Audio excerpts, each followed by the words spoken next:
Hi, thanks for joining me today. My name is Kim Grant. The test I research is the Woodcock-Johnson 4.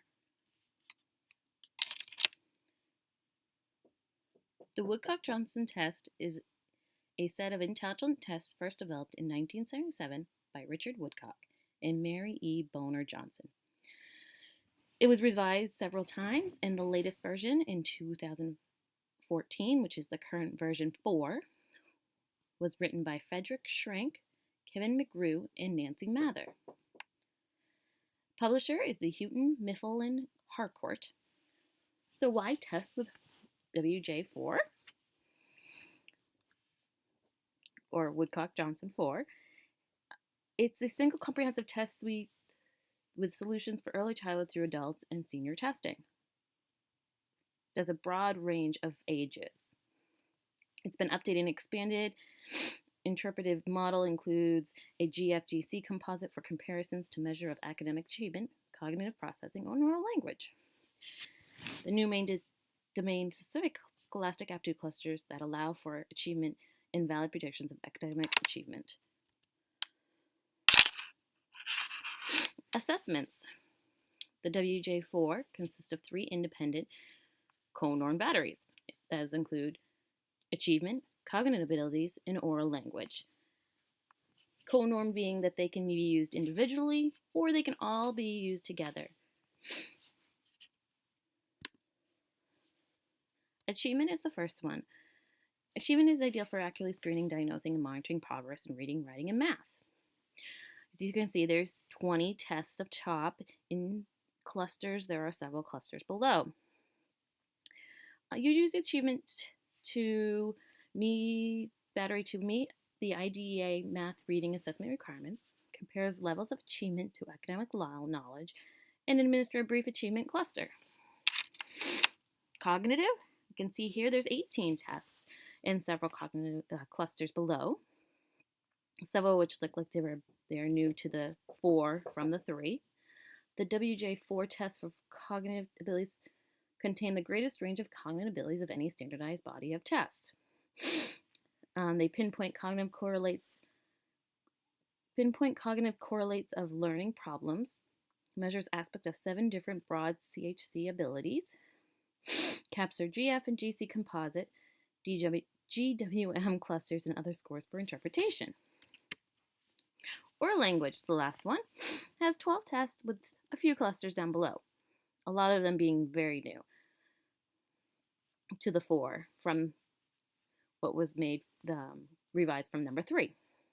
Oral language can be used to determine and describe an individual's strength and weakness with regards to expressive language.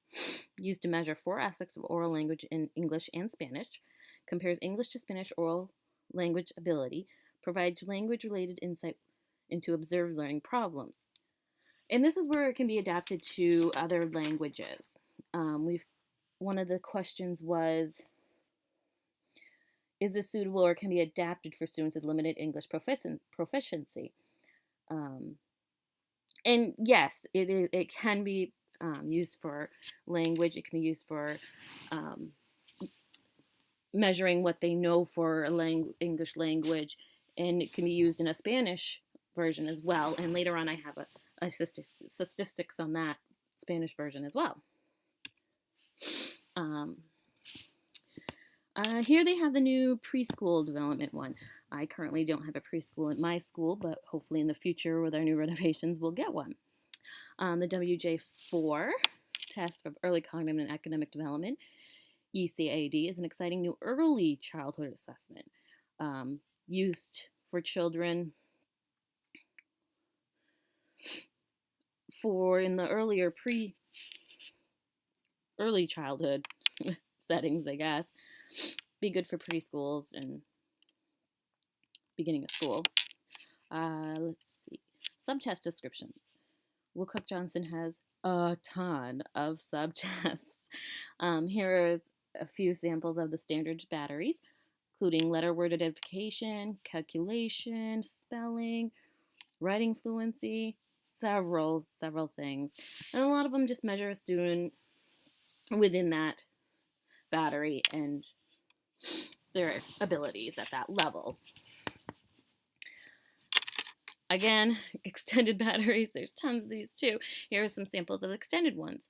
Word attack, editing, reading vocabulary, several more options for getting a child level. Okay, administering. I am not trained enough to be administering this test. It is a lot of components and a lot of organizing. But anybody can do this with the right knowledge of the exact administration and scoring procedures, understanding the importance of adhering to standardized procedures, and studying the administration and scoring procedures and follow them precisely. This, I again, think will practice would come in handy. Accommodations. So I said before about the Spanish. There's says under the thoughtful guidance of Dr. Yuna Sandoval, 3 Spanish oral language tests were adapted from parallel English oral language tests, which gives Spanish-speaking children the ability to take the test as well. Then it also has that Dr. Lynn Jaffe and Dr. Kirstelda Alvarado assisted with sections with the examiner's manual, providing expertise for accommodations for students with specific disabilities, Spanish oral language assessments, and English language learners. It didn't give me specifics on accommodations and modifications, but it did say that it had in the manual specific section for what kind of accommodations could be used for certain students. So accommodations are welcome, and then if you read the manual thoroughly, you will be able to know what they were. Scores. Because the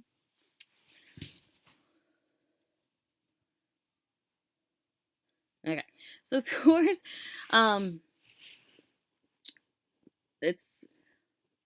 they're scored within the batteries. I did a table here with the classifications for obtained standard scores. So if Johnny comes in with a score of 88, he's going to be in the low average range. Maybe not to the point where he needs help, but maybe to that point where maybe we're keeping an extra eye on him. One thing else I liked about this program itself was they offer a online scoring and reporting app, and it regenerates reports. It's to me, it sounds like it's a little more simpler collection of the scores and the test, being in a computer-based. What do I say? A computer-based. Instead of having papers and files, it's a computer-based file. Easier to get around, easier to get through, help with any of the scoring that you need to get done, and all of those things. So norms were ages 2 to 90 plus. They had several variables that they looked at. They looked at region, sex, race, ethnicity, parent education, type of school. For older people, they did types of college. They did employment status. And then I also included a chart of distribution of WJ4 norms samples by age and grade. And it gives you a breakdown of what the age and the grades are with the norms and get that in perspective. Reliability.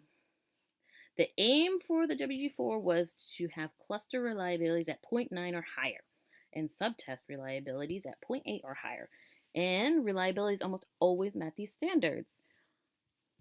Then up at the top I have some median reliabilities across all technical age groups for the WGA4 ACH clusters.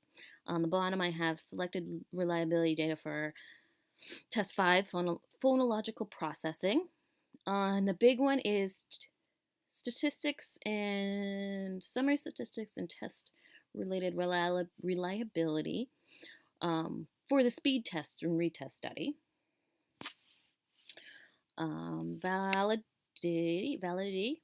Evidence was found that 15 concurrent validity studies show that the WJ4 tests and clusters correlate well with other tests and composite scores from batteries measuring similar constructs.